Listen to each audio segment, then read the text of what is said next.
السلام علیکم دوستو، امید کرتے ہیں آپ تمام دوست خیریت سے ہوں گے۔ بڑی بریکنگ نیوز ہے، آپ دبئی کے ویزے پر ابوظہبی اور شارجہ ہوائی اڈوں کے ذریعے متحدہ عرب امارات میں داخل ہو سکتے ہیں۔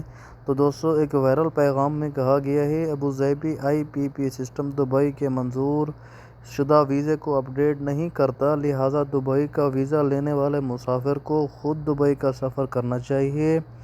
اگر ابوظہبی شارجہ کا سفر کرتے ہوئے اگر ویزا سسٹم میں فعال نہیں ہے تو مسافرین کو وطن واپس ICP بھیج دیا جائے گا۔ حالیہ دنوں میں ابوظہبی اور شارجہ سے چند مسافروں کو ڈی پورٹ کیا گیا ہے، اس لیے ٹکٹ جاری کرنے سے پہلے احتیاط لازم کریں۔ دوستو، آئیے جانتے ہیں کہ اس میں کتنی حقیقت ہے۔ تفصیلات کے بعد وائرل پیغام میں بیان کردہ ملک بدری کا داموں کی حقیقت کرنے کے لیے کوئی ٹھوس ثبوت نہیں ملا۔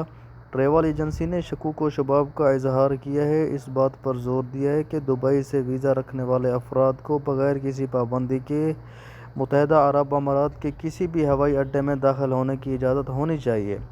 ٹریول ایجنسی اور حکام دونوں نے تصدیق کی ہے کہ وہ ویزا جاری کرنے کی جگہ کی بنیادی طور پر پابندیوں کے حوالے سے کوئی باضابطہ بات چیت نہیں ہوئی۔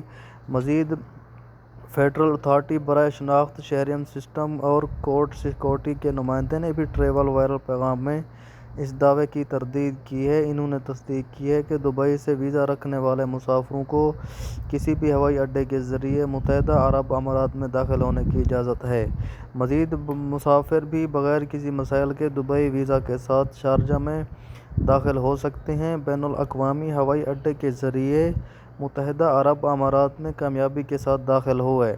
دوستو، ایسی بہت سی فیک نیوز وائرل ہوئی ہیں جس سے کافی لوگ پریشان ہوئے ہیں، لیکن اگر آپ پریشان نہ ہوں کیونکہ آپ کے پاس بہت سارے سورسز ہیں جاننے کے لیے یہ خبر سچ ہے یا جھوٹ، شکریہ۔ آپ کو آگاہ کرنا ہمارا فرض تھا تاکہ آپ اس طرح کی فیک ویڈیو سے بچے رہیں۔ تو دوستو، شکریہ، ہماری آج کی ویڈیو بڑی اہم ہے۔ ایسی نئی اپڈیٹ کے لیے ہمارے چینل کو لائک اور چینل کو سبسکرائب کر دیں۔ شکریہ، اپنا بہت سارا خیال رکھیے گا۔ ملتے ہیں نیکسٹ ویڈیو میں، تب تک کے لیے اللہ حافظ۔